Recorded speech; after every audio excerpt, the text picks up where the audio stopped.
काय सांगाल की अजू पाटील महापौर झालेले आहेत, तुमचे लहान बंधू आहेत ते, तर पहिली प्रतिक्रिया काय?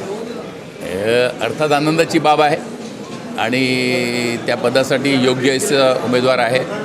सर्व नगरसेवकांनी आणि सर्व पक्षश्रेष्ठींनी त्यांना एकमताने त्यांनी निवड केली. कारण गेले 35 वर्ष सातत्याने राजकारणामध्ये राहून कोणाचाही कुठलाही वादविवाद न करता, कुठल्याही प्रकारचा आरोप अंगावर न घेता, कुठल्याही प्रकारची चूक न करता त्यांनी गेले जवळजवळ 35 वर्ष झाले राजकारण आणि समाजकारण याची चांगली सांगड घातलेली आहे. सर्वपक्षीय म्हणजे विरोधी पक्ष असो का इतर कुठलेही पक्ष असो, सगळ्याशी त्याचे चांगलेच संबंध आहेत आणि चांगलं नॉलेज आहे. स्वतः इंजिनियर आहे, टेक्निकल नॉलेज चांगलं आहे, लॉ कायदेशीर नॉलेज खूप चांगलं आहे, प्रशासनाची चांगली माहिती आहे. प्रशासन आणि नगरसेवक यांची सांगड घालून अजूच्या हातनं नक्की चांगलं काम घडेल. गेल्या 5-6 वर्षामध्ये महानगरपालिकेमध्ये जो गोंधळ चाललेला तो गोंधळ सावरून घेण्यासाठी अशी योग्य व्यक्ती पाहिजे होती आणि ती योग्य व्यक्ती आलेली आहे.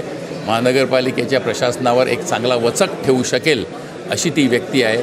माझा लहान भाऊ जरी असला तरी घरामध्ये आम्हा तिन्ही भावांना समान व्यक्तिमत्व म्हणून ओळखलं जातं. घरातला एक योग्य व्यक्ती ज्यांनी घरामध्ये, समाजामध्ये, इतर सर्व ठिकाणी चांगलं काम केलेलं आहे अशी व्यक्ती महापौर झाली. त्याचा आम्हाला नक्की आनंद आहे आणि वसई विरार शहराला त्याचा नक्की फायदा होईल. हा मान वसई विरार शहराने, पक्षाने, नगरसेवकांनी आमच्या घरात 2दा दिला.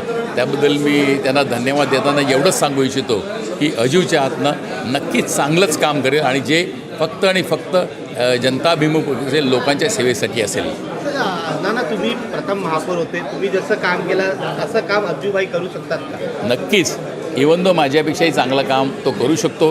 कारण आम्ही जेव्हा निवडून आले तेव्हा आम्ही नवीन नव्हते. महानगरपालिकेच्या प्रशासनाची आम्हाला माहिती नव्हती, पण गेल्या 15 वर्षामध्ये प्रशासनाची चांगली माहिती झालेली आहे आणि अजूचा नगरपालिकेचा स्टाफ, कर्मचारी, अधिकारी यांच्यावर चांगला एक प्रेमळ असा वचक आहे आणि त्यामुळे त्याच्या हातनं नक्की चांगले काम घडेल. जोडीला आमच्या सर्व पक्षांची, आमच्या नेत्यांची ताकद त्याच्या जोडीला आहे आणि मगाशी म्हणाल त्याप्रमाणे त्याला टेक्निकल, लीगल सर्व गोष्टीची बऱ्यापैकी माहिती आहे. विरोधी पक्षही कधी त्याला जाणून बिजून आडवा जाणार नाही किंवा विरोधासाठी विरोध करणार नाही याची मला खात्री आहे. गेले 35 वर्ष झाले नगरपालिका, महानगरपालिका आणि व्यवसाय आणि घर सगळं सांभाळून घरातला कुठलाही मेडिकल प्रॉब्लेम असो, कुठलाही लीगल कोर्ट कचेरीचा प्रॉब्लेम असो, सगळ्या प्रॉब्लेमला अजू सगळ्यांचा उभा राहायचा आणि अजूनी खऱ्या अर्थाने अजूनी जर या पदापर्यंत पोचलेलं आहे त्यामागे त्याच्या जोडीला त्याच्या पत्नीची, त्याच्या घरातल्यांची सगळ्यांची साथ आहे आणि अजू महापौर झाला याचा आनंद आप्पांना पण होईल, भाईंना पण होईल. कारण आप्पांच्या आणि भाईच्या अत्यंत विश्वासातला होता आणि दोघांनाही तो महापौर व्हावा अशी त्याची प्रबळ इच्छा होती आणि म्हणून आज दोघंही ते खूप आनंदित असतील याची मला खात्री आहे. आमच्या घरामध्ये माझे मोठे भाऊ, माझी आई, माझ्या आईची सतत सेवा करणारा असा तो मुलगा आहे. आम्ही 3 भाऊ एकत्र राहत असलो तरी आई सतत त्याच्याकडेच राहते. त्यामुळे त्या आईला खूप मोठी अचिव्हमेंट आहे. आई आमची आज 91 वर्ष पूर्ण झालेली आहे, पण तो आईचा अजूनही बाळच आहे. आम्ही त्याला आईचा बबड्या म्हणतो. लक्षात तो आहे आणि त्याप्रमाणे तो वागतो, राहतो.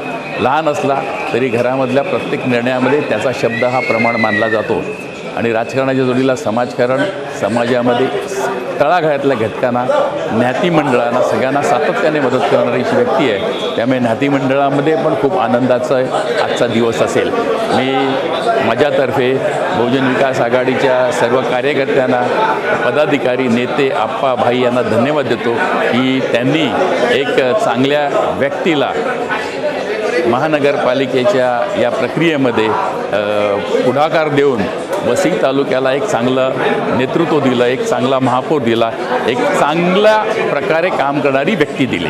धन्यवाद.